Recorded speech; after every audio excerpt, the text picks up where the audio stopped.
सामूहिक सिद्धियों का गौरव का पल है और हृदय उमंग से भरा हुआ है। देश एकता की भावना को निरंतर मजबूती दे रहा है। 140 करोड़ देशवासी आज तिरंगे के रंग में रंगे हैं। हर घर तिरंगा, भारत के हर कोने से, चाहे रेगिस्तान हो या हिमालय की चोटियां, समंदर के तट हो या घनी आबादी वाले क्षेत्र, हर तरफ से एक ही गुंज है, एक ही जयकारा है। हमारी प्राण से भी प्यारी मातृभूमि का जयगान है।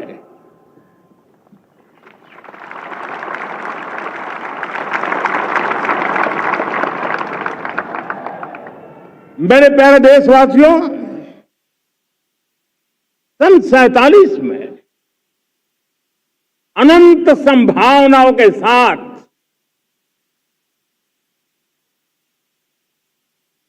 कोटि कोटि भुजाओं के सामर्थ्य के साथ हमारा देश आजाद हुआ। देश की आकांक्षाएं उड़ाने भर रही थी, लेकिन चुनौतियां उससे भी कुछ ज्यादा थी। पूज्य बापू के सिद्धांतों पर चलते हुए संविधान सभा के सदस्यों ने एक बहुत ही महत्वपूर्ण दायित्व निभाया। भारत का संविधान गत 75 वर्ष से एक प्रकाश स्तंभ बन करके हमें मार्ग दिखाता रहा है। भारत के संविधान निर्माता अनेक विद महापुरुष डॉक्टर राजेंद्र प्रसाद, बाबा साहब आंबेडकर, पंडित नेहरू, सरदार वल्लभ भाई पटेल, डॉक्टर सर्वपल्ली राधाकृष्णन जी, इतना ही नहीं, हमारी नारी शक्ति का भी योगदान कम नहीं था। हंसा मेहता जी, दाक्षायणी, वेलायुधन जैसी विदुषियों ने भी भारत के संविधान को सशक्त करने में अपनी भूमिका निभाई थी। मैं आज लाल किले की प्राचीर से देश का मार्गदर्शन करने वाले, देश को दिशा देने वाला संविधान के निर्माताओं को आदरपूर्वक नमन करता हूं।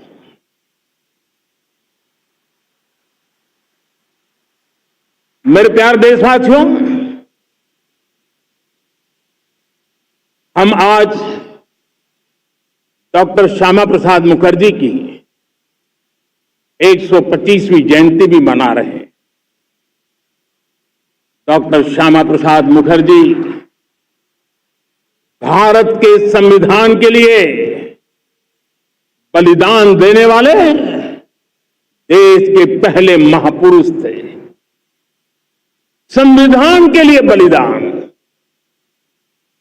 धारा 370 की दीवार गिराकर एक देश एक संविधान के मंत्र को जब हमने साकार किया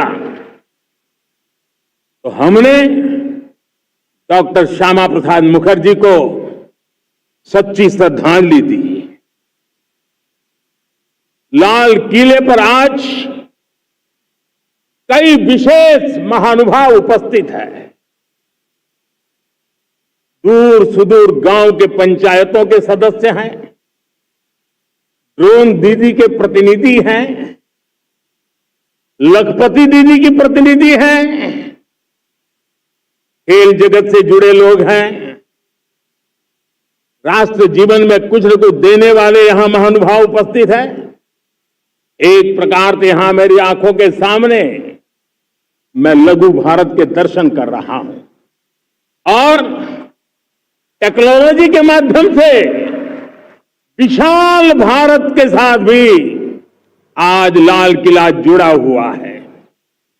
मैं आजादी के इस महापर्व पर देशवासियों का, विश्व भर में फैलाए हुए भारत प्रेमियों का, हमारे मित्रों का हृदय से बहुत बहुत अभिनंदन करता हूं। साथियों, प्रकृति हम सब की परीक्षा ले रही है। पिछले कुछ दिनों में प्राकृतिक आपदाएं, भूस्खलन, बादलों का फटना, न जाने कितनी कितनी आपदाएं हम झेल रहे हैं। पीड़ितों के साथ हमारी संवेदना है। राज्य सरकारें और केंद्र सरकार मिलकर के बचाव के काम, राहत के काम, पुनर्वसन के काम में पूरी शक्ति से जुटे हुए हैं। साथियों, आज 15 अगस्त का एक विशेष महत्व भी मैं देख रहा। मुझे बहुत गर्व हो रहा है। आज मुझे लाल किले की प्राचीर से ऑपरेशन सिंदूर के वीर जाबाजों को सैल्यूट करने का अवसर मिला है।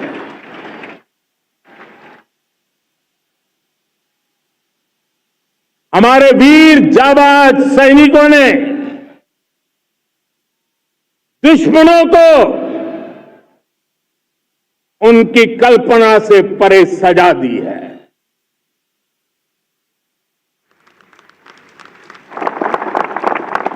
और इस अपील को पहलगाम में सीमा पार से आतंकियों ने आकर के जिस प्रकार का कत्ले आम किया, धर्म पूछ पूछ करके लोगों को मारा गया। पत्नी के सामने पति को गोलियां दी, बच्चों के सामने अपने पिता को मौत के घाट उतार दिया गया। पूरा हिंदुस्तान आक्रोश से भरा हुआ था। पूरा विश्व भी इस प्रकार से संहार से चौंक गया था। मेरे प्यारे देशवासियों, ऑपरेशन सिंदूर उसी आक्रोश की अभिव्यक्ति है।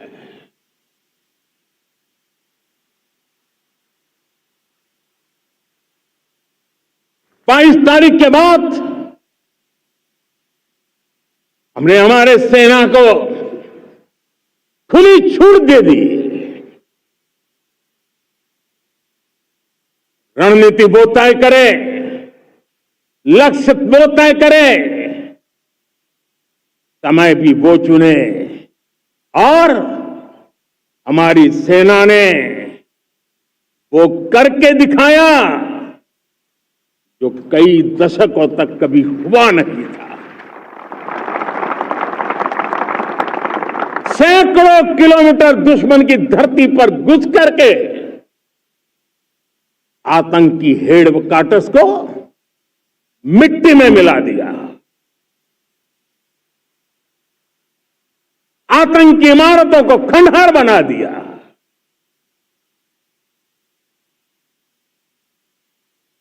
पाकिस्तान की नींद अभी भी उड़ी हुई है।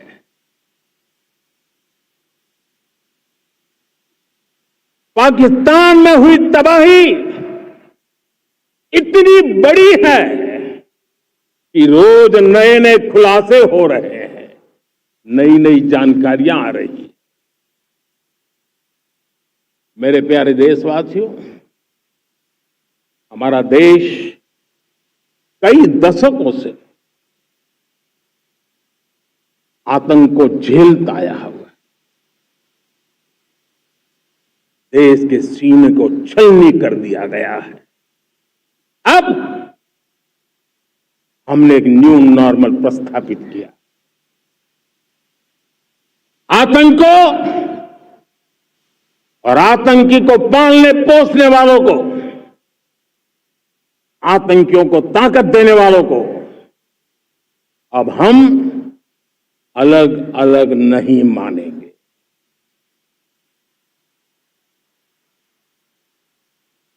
वो मानवता के समान दुश्मन है, उनके बीच कोई फर्क नहीं है।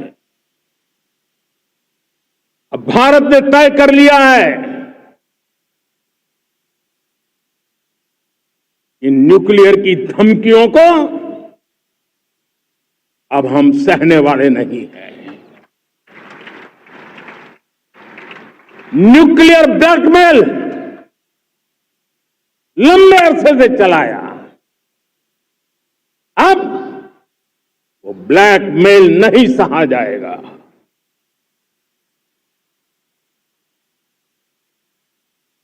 आगे भी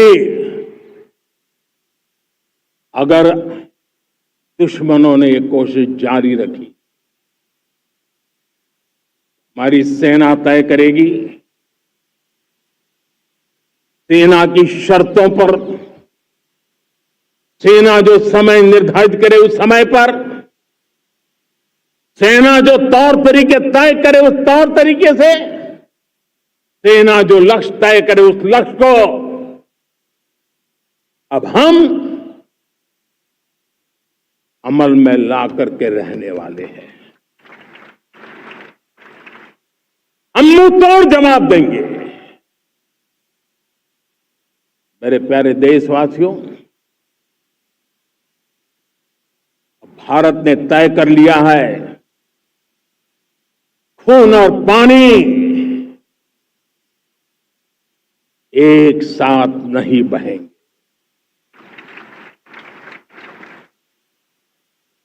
अब देशवासियों को भली भांति पता चला है कि सिंधु का समझौता कितना अन्यायपूर्ण है, कितना एक तरफा है। भारत से निकलती नदियों का पानी दुश्मनों के खेत को सींच रहा है और मेरे देश के किसान, मेरे देश की धरती पानी के बिना प्यासी है।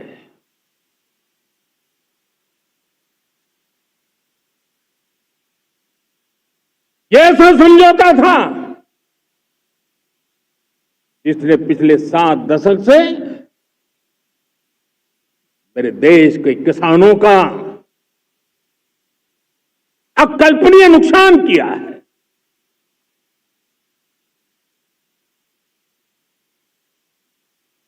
अब हिंदुस्तान के हक का जो पानी है उस पर अधिकार सिर्फ और सिर्फ हिंदुस्तान का है, हिंदुस्तान के किसानों का है। भारत कतई सिंधु समझौते को, उस स्वरूप को दशकों तक सहा है, उस स्वरूप को आगे नहीं सहा जाएगा। किसान हित में, राष्ट्र हित में ये समझौता हमें मंजूर नहीं है। मेरे प्यारे देशवासियों, आजादी के लिए असंख्य लोगों ने बलिदान दिए, अपनी जवानी खपा दी, जेलों में जिंदगी गुजारी है, फांसी के तख्त पर लटके हैं, कुछ लेने पाने बनने के लिए नहीं, मां भारती के स्वाभिमान के लिए, कोटि कोटि जनों की आजादी के लिए, गुलामी की जंजीरों को तोड़ने के लिए। और मन में एक ही भाव था, स्वाभिमान। साथियों, गुलामी ने हमें निर्धन बना दिया, गुलामी ने हमें निर्भर भी बना दिया, औरों पर हमारी निर्भरता बढ़ती गई। हम सब जानते हैं, आजादी के बाद कोटि कोटि जनों के पेट भरना बड़ी चुनौती थी, लेकिन यही मेरे देश के किसान हैं जिन्होंने खून पसीना एक करके देश के अन्न के भंडार भर दिए।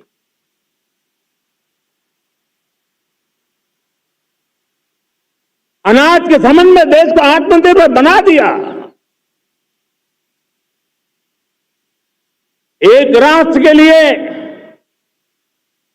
आत्मसम्मान की सबसे बड़ी कसौटी आज भी उसकी आत्मनिर्भरता है। और मेरे प्यारे देशवासियों, विकसित भारत का आधार भी है आत्मनिर्भर भारत।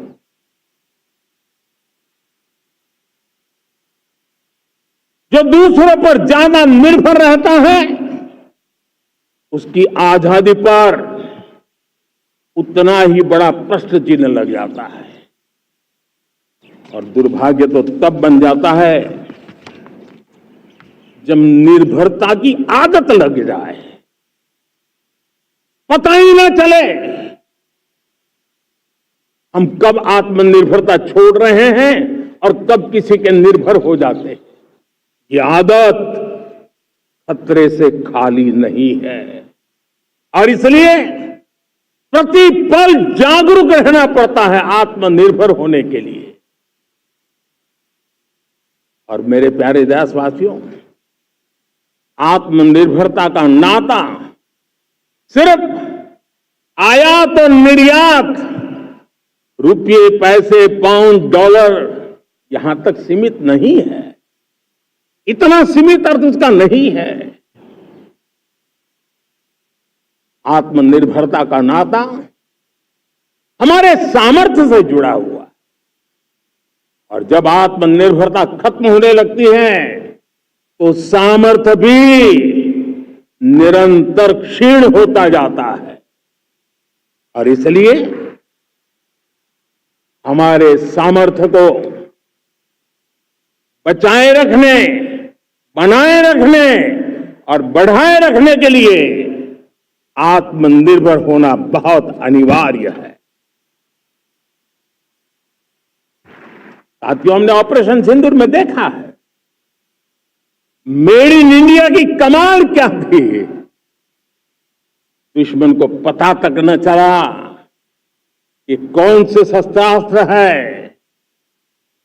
ये कौन सा सामर्थ्य है जो पलक भर में उनको नष्ट कर रहा है। सोचिए, अगर हम आत्मनिर्भर होते, न होते, तो क्या ऑपरेशन सिंदूर इतनी त्वरित गति से हम कर पाते? पता नहीं कौन सप्लाई देगा, नहीं देगा, साजो सामान मिलेगा, नहीं मिलेगा, इसी की चिंता बनी रहती। लेकिन हमें मेड इन इंडिया की शक्ति हमारे हाथ में थी, सेना के हाथ में थी। इसलिए बिना चिंता, बिना रुकावट, बिना हिचकिचाहट हमारी सेना अपना पराक्रम करती रही। और ये पिछले 10 साल से लगातार डिफेंस के क्षेत्र में आत्मनिर्भरता पर हम एक मिशन लेकर के चले हैं, उसके नतीजे आज नजर आ रहे हैं। साथियों, मैं एक और विषय पर आपका ध्यान आकर्षित करना चाहता हूं। ये बात से कोई इनकार नहीं कर सकता कि 21वीं सदी टेक्नोलॉजी ड्रिवन सेंचुरी है, और जब टेक्नोलॉजी ड्रिवन है और इतिहास की तरफ नजर करें तो पता है, इतिहास गवाह है, जिन जिन देशों ने टेक्नोलॉजी में महारत हासिल की, वो देश विकास की ऊंचाइयों को पार कर गए, शिखर पर पहुंच गए। आर्थिक शक्ति नए पैमाने पर पहुंचती गई। हम जब टेक्नोलॉजी के अलग अलग आयामों की बात करते हैं तो मैं आपका ध्यान आकर्षित करता हूं सेमीकंडक्टर्स पे। उदाहरण के तौर पे बताता हूं, मैं यहां लाल किले से किसी सरकार की आलोचना करने के लिए खड़ा नहीं हुआ और नहीं मैं करना चाहता, लेकिन देश की युवा पीढ़ी को जानकारी होना भी उतना जरूरी है। हमारे देश में 50-60 साल पहले सेमीकंडक्टर को लेकर के फाइलें शुरू हुई। 50-60 साल पहले फैक्ट्री का विचार चालू हुआ। आप मेरे नौजवानों जानकर के हैरान हो जाएंगे, आज सेमीकंडक्टर जो पूरी दुनिया की एक ताकत बन गया है, 50-60 साल पहले वो विचार, वो फाइलें अटक गई, लटक गई, अटक गई। सेमीकंडक्टर के विचार की ही भ्रूण हत्या हो गई। 50-60 साल गवा दी। हमारे बाद कई देश सेमीकंडक्टर में आज महारत हासिल करके दुनिया में अपनी ताकत को प्रस्थापित कर रहे हैं। साथियों, आज हमने उस बोझ से मुक्त होकर के मिशन मोड में सेमीकंडक्टर के काम को आगे बढ़ा है। 6 अलग अलग सेमीकंडक्टर के यूनिट्स जमीन पर उतर रहे हैं। 4 नए यूनिट्स को हमने ऑलरेडी हरी झंडी दिखा दी है, ग्रीन सिग्नल दे दिया है। और देशवासियों और मेरे खास करके नौजवानों और विश्व भर में भारत की टेक्नोलॉजी की ताकत को समझने वाले लोगों को भी कहना चाहूंगा, इसी वर्ष के अंत तक मेड इन इंडिया, भारत की बनी हुई, भारत में बनी हुई, भारत के लोगों द्वारा बनी हुई मेड इन इंडिया चिप्स बाजार में आ जाएगी।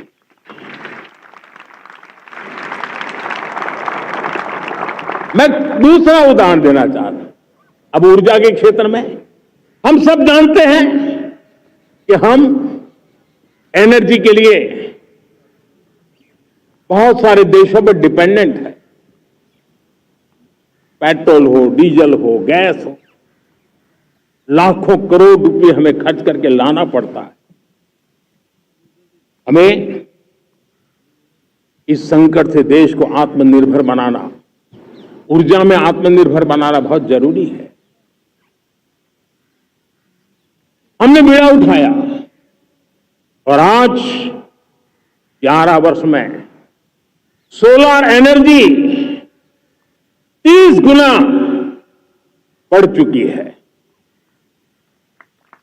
हम नए नए डैम बना रहे हैं ताकि हाइड्रो का विस्तार हो और हमें क्लीन एनर्जी की उपलब्ध हो। भारत मिशन ग्रीन हाइड्रोजन लेकर के आज हजारों करोड़ रुपए इन्वेस्ट कर रहा है। भविष्य की ऊर्जा को ध्यान में रख करके, ऊर्जा के क्षेत्रों को ध्यान में रख करके भारत न्यूक्लियर एनर्जी पर भी बहुत बड़े इनिशिएटिव ले रहा है। न्यूक्लियर एनर्जी में 10 नए न्यूक्लियर रिएक्टर तेजी से काम कर रहे हैं। 2047 तक, जो कि हमने विकसित भारत का लक्ष्य तय किया है, जब देश की आजादी के 100 साल होंगे, हम परमाणु ऊर्जा क्षमता 10 गुना से भी अधिक बढ़ाने का संकल्प लेकर के आगे बढ़ रहे हैं। मेरे प्यारे देशवासियों, रिफॉर्म एक निरंतर प्रक्रिया है। समयानुकूल परिस्थिति के अनुसार रिफॉर्म करते जाना होता है।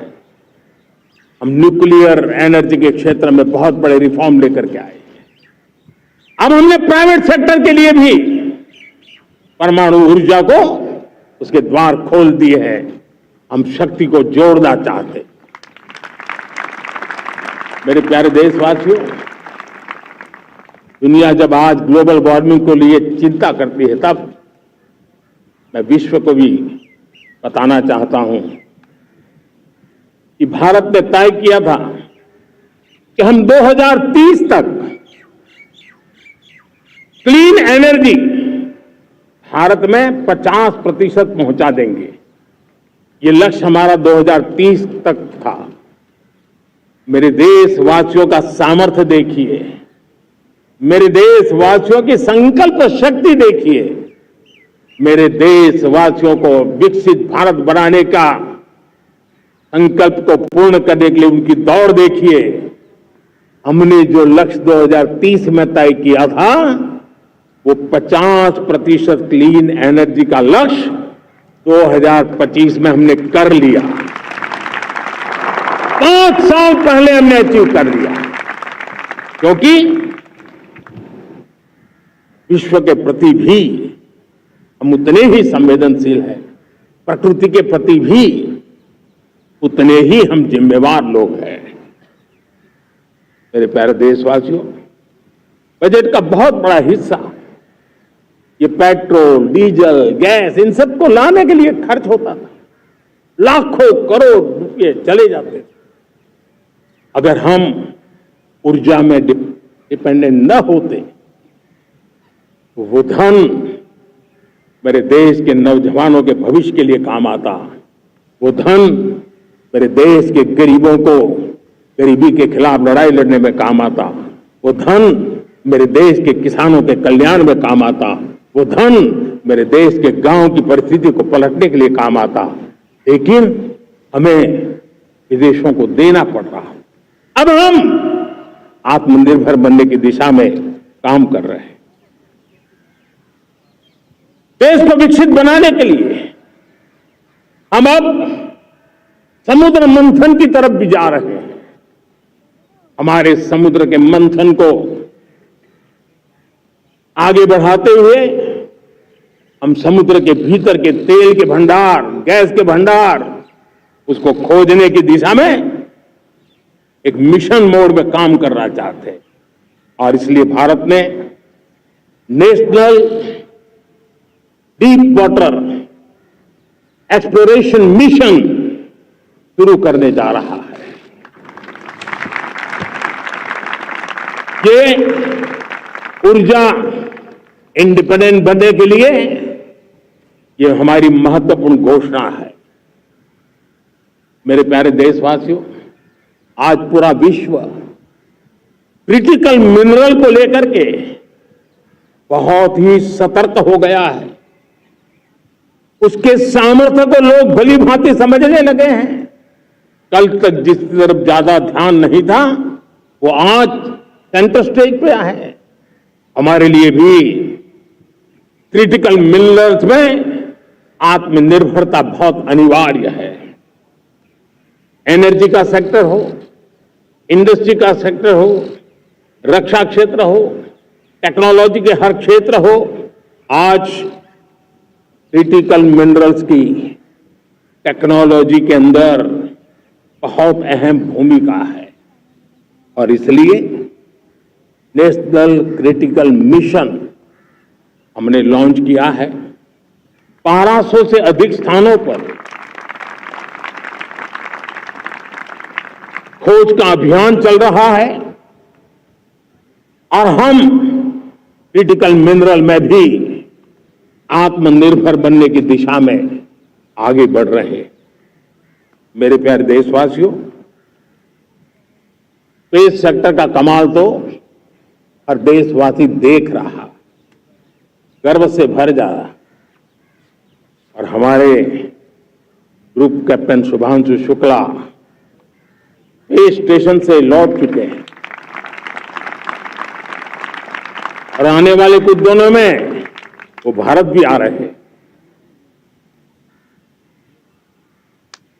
हम स्पेस में भी अपने दम पर आत्मनिर्भर भारत गगनयान की तैयारी कर रहे हैं। हम अपने बलबूते पर हमारा अपना स्पेस स्टेशन बनाने की दिशा में हम काम कर रहे हैं। और पिछले दिनों स्पेस में जो रिफॉर्म किए गए, मुझे बहुत गर्व हो रहा है। मेरे देश के 300 से ज्यादा स्टार्टअप्स आप सिर्फ और सिर्फ स्पेस सेक्टर में काम कर रहे हैं और उन 300 स्टार्टअप में हजारों नौजवान पूरे सामर्थ्य के साथ जुटे हैं। ये है मेरे देश के नौजवानों की ताकत और ये है हमारे देश के नौजवानों के प्रति विश्वास। मेरे प्यारे देशवासियों, 140 करोड़ भारतवासी 2047 में जब आजादी के 100 साल होंगे, विकसित भारत के संकल्प को परिपूर्ण करने के लिए पूरी ताकत से जुटे हैं। इस संकल्प की पूर्ति के लिए भारत आज हर सेक्टर में आधुनिक इकोसिस्टम तैयार कर रहा है और आधुनिक इकोसिस्टम हर क्षेत्र में हमारे देश को आत्मनिर्भर बनाएगा। आज मेरा लाल किले की प्राचीर से मेरे देश के युवा वैज्ञानिकों को, मेरे टैलेंटेड यूथ को, मेरे इंजीनियर्स को और प्रोफेशनल्स को और सरकार के हर विभागों को भी मेरा आह्वान है, क्या हमारा अपना made in India fighter jets के लिए जेट इंजन हमारा होना चाहिए कि नहीं होना चाहिए?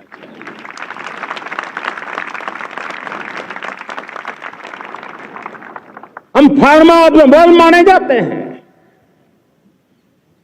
वैक्सीन में हम नए नए विक्रम स्थापित करते हैं, लेकिन क्या समय की मांग नहीं है हम रिसर्च और डेवलपमेंट में और ताकत लगाएं? हमारे अपने पेटेंट हो, हमारी अपनी बनाई हुई मानव जात के कल्याण की सस्ते से सस्ती और सबसे कारगर नई नई दवाइयों की शोध हो, हर संकट में साइड इफेक्ट के बिना मानव जात के कल्याण में काम आए। बायो 3 पॉलिसी भारत सरकार ने बनाई है। मैं देश के नौजवानों को कहता हूं, आइए बायो 3 पॉलिसी का अध्ययन करके अब कदम उठाइए। देश का भाग्य बदलना है, आपका सहयोग चाहिए। मेरे प्यारे देशवासियों, आज आईटी का युग है, डेटा की ताकत है। क्या समय की मांग नहीं है? ऑपरेटिंग सिस्टम से लेकर के साइबर सुरक्षा तक, डीप टेक से लेकर के आर्टिफिशियल इंटेलिजेंस तक, सारी चीजें हमारी अपनी हो, इस पर हमारे ही लोगों का सामर्थ्य जुटा हुआ हो, उनकी सामर्थ्य शक्ति का विश्व को परिचय करा है। साथियों, आज दुनिया में सोशल मीडिया कहो, बाकी प्लेटफॉर्म कहो, दुनिया के प्लेटफॉर्म पर हम काम कर रहे हैं। दुनिया ने हमने दिखा दिया है यूपीआई का हमारा प्लेटफॉर्म आज दुनिया को अजोबा कर रहा है। हमारे में सामर्थ्य है। रियल टाइम ट्रांजैक्शन में 50% अकेला भारत यूपीआई के माध्यम से करता है। इसका मतलब की ताकत है। क्रिएटिव वर्ल्ड हो, सोशल मीडिया हो, ये जितने भी प्लेटफॉर्म्स हैं, मेरे देश के नौजवानों में चुनौती करता हूं आपको, आइए हमारे अपने प्लेटफॉर्म क्यों ना हो, हम क्यों दूसरों पर निर्भर रहे, क्यों भारत का धन बाहर जाए। और मुझे आपके सामर्थ्य पर भरोसा है। मेरे प्यारे देशवासी, जैसे ऊर्जा के क्षेत्र में हम डिपेंडेंट हैं, वैसा ही देश का दुर्भाग्य है कि फर्टिलाइजर, उसमें भी हमें दुनिया पर निर्भर रहना पड़ता है। मेरे देश के किसान भी फर्टिलाइजर का सही उपयोग कर करके धरती माता की सेवा कर सकते हैं। अनाप शनाप उपयोग से भी धरती मां को बहुत नुकसान पहुंचा रहे हैं। लेकिन साथ साथ मैं देश के नौजवानों को कहना चाहता हूं, देश के उद्योग जगत को कहना चाहता हूं, देश के प्राइवेट सेक्टर को कहना चाहता हूं, आइए हम फर्टिलाइजर के भंडार भर दें, हम नए नए तौर तरीके खोजें और भारत की आवश्यकता के अनुसार हम अपना फर्टिलाइजर तैयार करें। हम औरों पर निर्भर न रहे। साथियों, आने वाला युग ईवी का है। अब ईवी बैटरी क्या हम नहीं बनाएंगे? हम निर्भर रहेंगे? सोलर पैनल की बात हो, इलेक्ट्रिक व्हीकल्स के लिए जिन जिन चीजों की आवश्यकताएं हैं वो हमारी पूरी होनी चाहिए। साथियों, मैं ये इसलिए कहने की हिम्मत करता हूं, क्यों? क्योंकि मुझे देश के नौजवानों के सामर्थ्य पर भरोसा है। और भरोसा सिर्फ वो मेरे देश के नौजवान हैं इतने मात्र से नहीं है।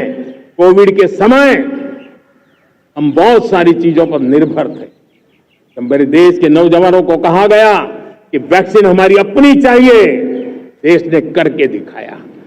कोविड प्लेटफॉर्म हमारा अपना होना चाहिए, देश ने करके दिखाया। करोड़ों करोड़ों लोगों की जिंदगी बचाने का काम हमने किया है।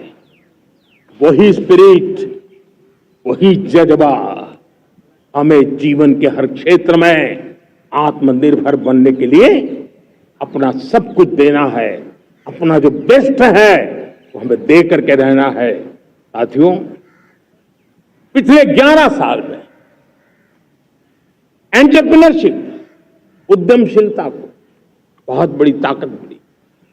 आज लाखों स्टार्टअप्स टियर 2, टियर 3 सिटी में देश की अर्थशक्ति को, देश के इनोवेशन को ताकत दे रहे हैं।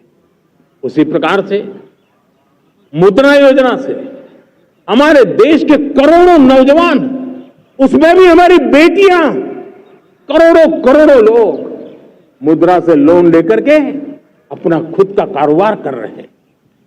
खुद तो अपने पैरों पर खड़े हुए हैं, लेकिन औरों को भी पैरों पर खड़े रहने की ताकत देते हैं। वे भी एक प्रकार से हर व्यक्ति को आत्मनिर्भर बनाने का अवसर दे रही है। मेरे साथियों, विमेन सेल्फ हेल्प ग्रुप, किसी का ध्यान नहीं था। पिछले 10 साल में विमेन सेल्फ हेल्प ग्रुप ने कमाल करके दिखाया।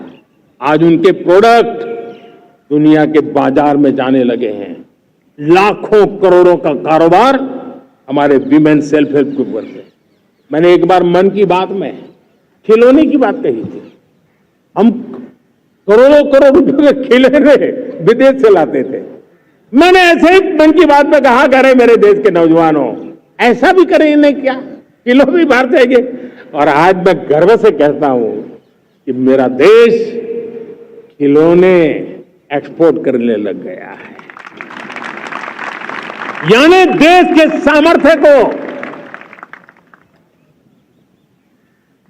हर प्रकार के अवसर मिले, हर रुकावटों से मुक्ति मिले, उसको सर्वाधिक करने के लिए प्रेरित किया जाए। देश कर सकता है। मैं देश के युवाओं से कहता हूं, आइए आप इनोवेटिव आइडियाज लेकर के, आपके आइडियाज को मरने मत देना दोस्तों। आज का आपका आइडिया हो सकता है आने वाली पीढ़ी का भविष्य बना सकता है। मैं आपके साथ खड़ा हूं, मैं आपके लिए काम करने के लिए तैयार हूं, आपका साथी बन के काम करना तैयार हूं। अब आइए, हिम्मत जुटाइए, इनिशिएटिव लीजिए। जो युवा मैन्युफैक्चरिंग के बारे में सोचते हैं, आइए आगे बढ़िए। सरकार के नियमों में बदलाव करना है, मुझे बताइए। अब देश रुकना नहीं चाहता है, 2047 दूर नहीं है, एक एक पल की कीमत है और हम एक भी पल गंवाना नहीं चाहते दोस्तों।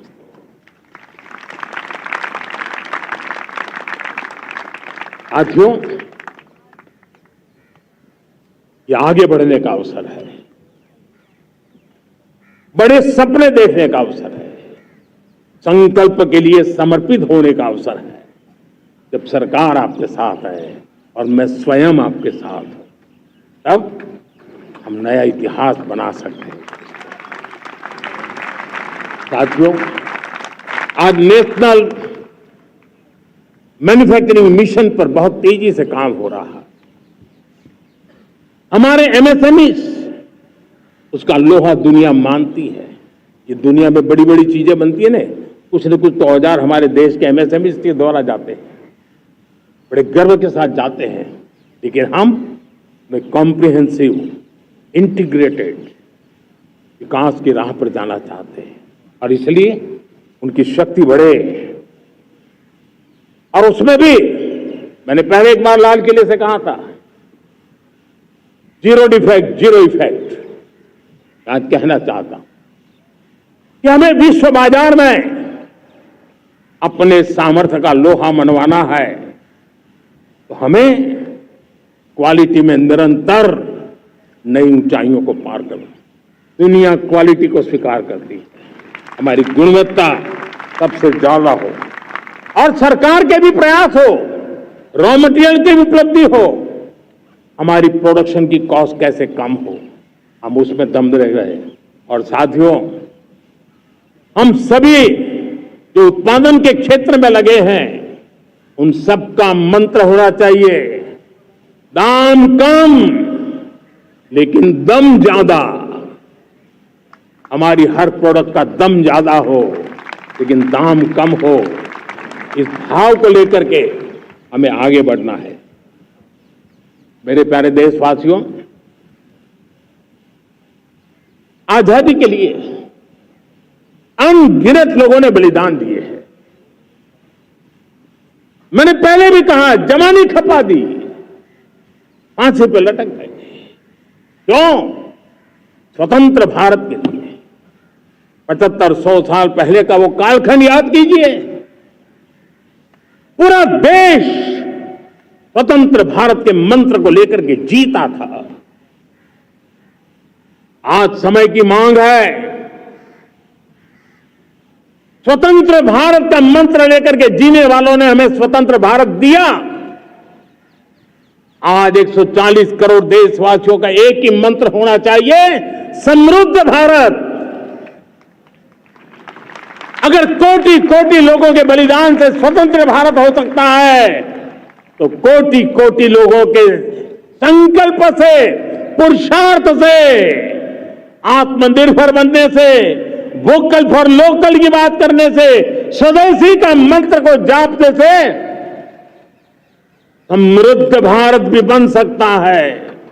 वो पीढ़ी स्वतंत्र भारत के लिए खप गई थी, ये पीढ़ी समृद्ध भारत के लिए नए कदम उठाए, यही समय की मांग है। और इसलिए मैं आज बार बार आग्रह करता हूं और मैं देश के सभी इन्फ्लुएंसर्स को कहना चाहता हूं, इस मंत्र को आगे बढ़ाने में मेरी मदद कीजिए। मैं सभी राजनीतिक दलों को, राजनेताओं को सबसे कहता हूं कि आइए ये किसी राजनीतिक दल का एजेंडा नहीं है। भारत हम सबका है। हम मिलकर के वोकल फॉर लोकल उस मंत्र को हर नागरिक के जीवन का मंत्र बनाएं। भारत में बनी हुई, भारत के नागरिकों के पसीने से बनी हुई वो चीजें जिसमें भारत की मिट्टी की महक हो और जो भारत के आत्मनिर्भर के संकल्प को ताकत देता हो, हम उसी को खरीदेंगे, हम उसी का उपयोग करेंगे, हम उस दिशा में आगे आए। यह हमारा सामूहिक संकल्प हो। देखते ही देखते हम दुनिया बदल देंगे दोस्तों। मैं आज हर छोटे मोटे व्यापारी को, दुकानदार से आग्रह करना चाहता हूं, आपकी भी जिम्मेवारी है। हम छोटे थे, हमने कभी बाजार में देखा नहीं था कि शुद्ध घी की दुकान, ऐसे ही लिखा जाता था घी की दुकान। लेकिन समय रहते लोग लिखने लगे शुद्ध घी की दुकान। मैं चाहता हूं देश में ऐसे व्यापारी आगे आए, ऐसे दुकानदार आए कि हाँ स्वदेशी माल बिकता है, वो बोर्ड लगा रहे हैं। हम स्वदेशी का गर्व करने लगे। हम स्वदेशी मजबूरी में नहीं, मजबूती के साथ उपयोग करेंगे, मजबूती के लिए उपयोग करेंगे और जरूरत पड़ी तो औरों को मजबूर करने के लिए उपयोग करेंगे। ये हमारी ताकत होनी चाहिए, ये हमारा मंत्र होना चाहिए। मेरे प्यारे देशवासियों,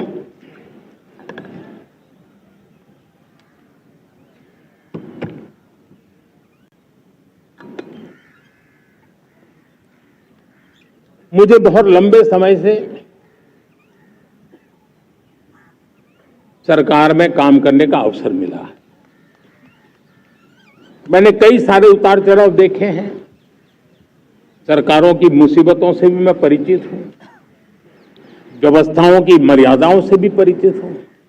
लेकिन उसके बावजूद भी हमारी जिम्मेवारी है कि हम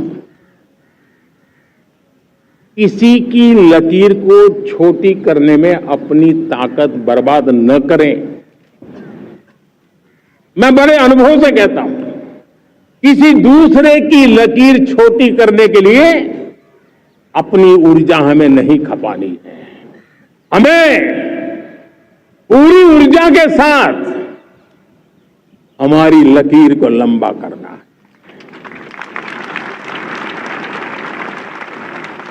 हम अगर अपनी लकीर लंबी करते हैं तो दुनिया भी हमारा लोहा मानेगी। आज जब